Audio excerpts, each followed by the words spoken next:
landed again. And my theories are just showing. yeah.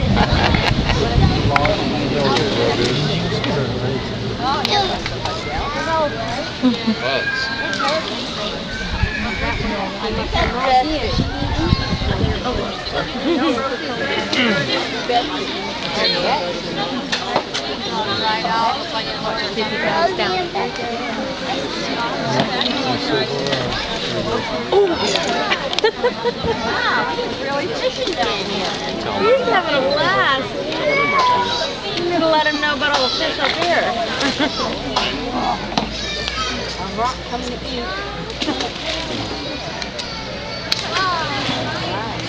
That must be the one laying down. Sure it has that tail. But she's out there in the sun. Yeah, but So it's gonna pick me up. Oh! I don't know, I think it turned.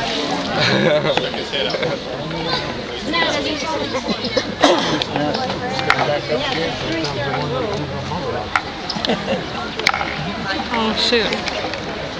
I got 3:31. So I can compromise with time. Yeah, use my watch. 2 more minutes. Had a real big score on it. Look, I don't think that's the one. The other one's playing. You're testing that? I can't see anything. Well, there's really nothing to see right at the second, honey. Yeah.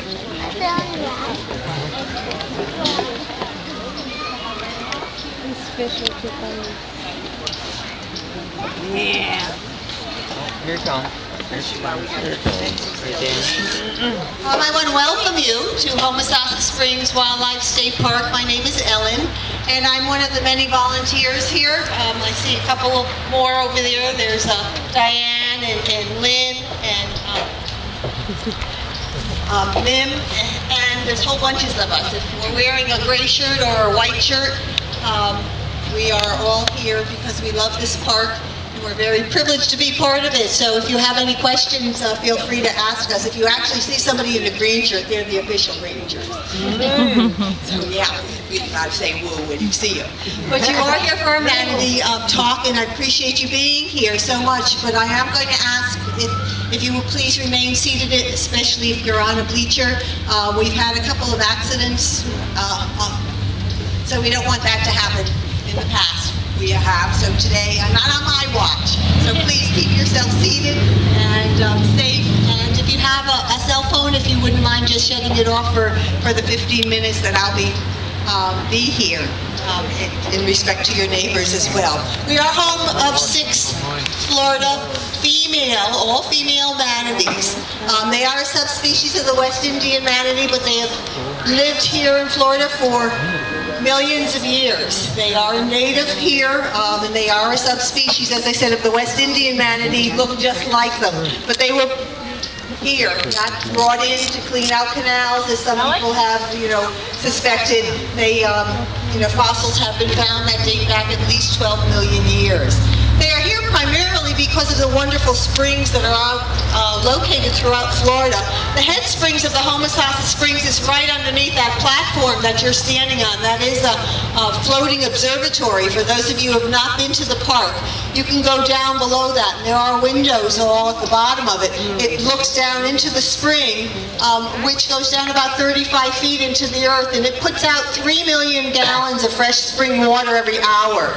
The temperature of this water stays constant at 72 to 74 degrees all year round, which is the primary reason that manatees are able to exist in this area all year round, because the water temperature provides them that sanctuary they need. So our 6 manatees are here for one of 3 reasons. They've either been injured in the wild and rehabbed, and this is their permanent home, as all 6 of them live here. They are not here to be fixed up and put back in the wild. This is their permanent home, in which they can live to be 70 years old. So this is a nice place for them. So they've either been injured in the wild, they have been orphaned in the wild, or they have been born in captivity. and that would be the reasons that they would need our care. They have full reign of this Springs area. If you've been over around the bend, there is a bridge that separates the park from the river. The river is formed from this spring. It does have gates underneath it, bars that keep our manatees captive. Now, in the winter time, which we are in now, we're just having such incredible weather. There could be hundreds of manatees in the river that seek the sanctuary, wild manatees, and obviously they couldn't come in and we would not be able to have them within these confines. But the bars keep ours in because they do need our care. We feed them because in the wild they would be feeding themselves. They have long ago eaten everything that was possible to grow here. So the only reason we feed them is because they need it and can't provide it for themselves. So we could never do that with a wild population as well. So we have Rosie right here, and she is our matriarch. She is our oldest, at least 40 years old. Nobody really knows how old a manatee is unless they're born in captivity. But because of their endangered status, every manatee that does die is autopsied to find out why and the nature of what happened. And their inner ear is explored, and just like a tree grows rings for its years, so does a manatee, and that's actually how we can tell how old a manatee is. Now, Amanda, who will probably be here in a while, was rescued, and at the time that she was rescued, she had a small baby with her, and that was Ariel. Manatees stay with their mothers, babies stay with the mother for at least 3 years nursing, and the mother will teach them how to live in the wild for that duration. Because of her age, Ariel needed to be rescued at the same time, because if she were left out in the wild, she was dependent upon another manatee adopting her and she would be put at risk. So she needed to be brought in and lives here. Now, Betsy, who is just swimming away right now, don't go Betsy, was actually born here to Amanda when there were males. So after Betsy was born in 1990, it was deemed by Fish and Wildlife that only females would be here because the nature of not being able to release any babies that were born here. So before Betsy decides that she's leaving, I'm going to go in the water and give them sweet potatoes. What I've thrown them, the carrots and the sweet potatoes that I'm giving them, is just like an appetizer to their dinner. Where you see that gate and some people down there, that is actually a concrete pond, and they are fed down there, and that will happen following this program. They're also seen by, I'm sorry, I know that the mic doesn't project very well, but I'll try.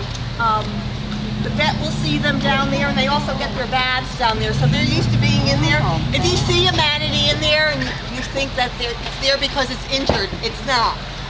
And they just hang out there, and there's nothing wrong with them. As I said, this is not a rehab facility. This is their home.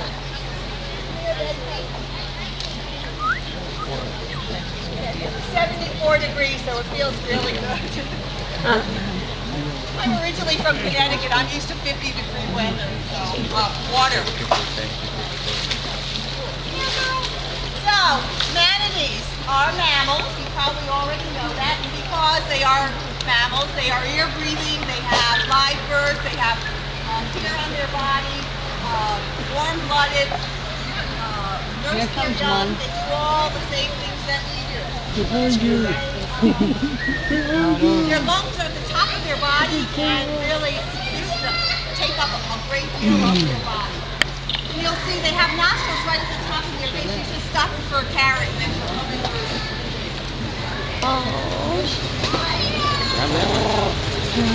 Manatees, when they want to, can travel 15 miles an hour.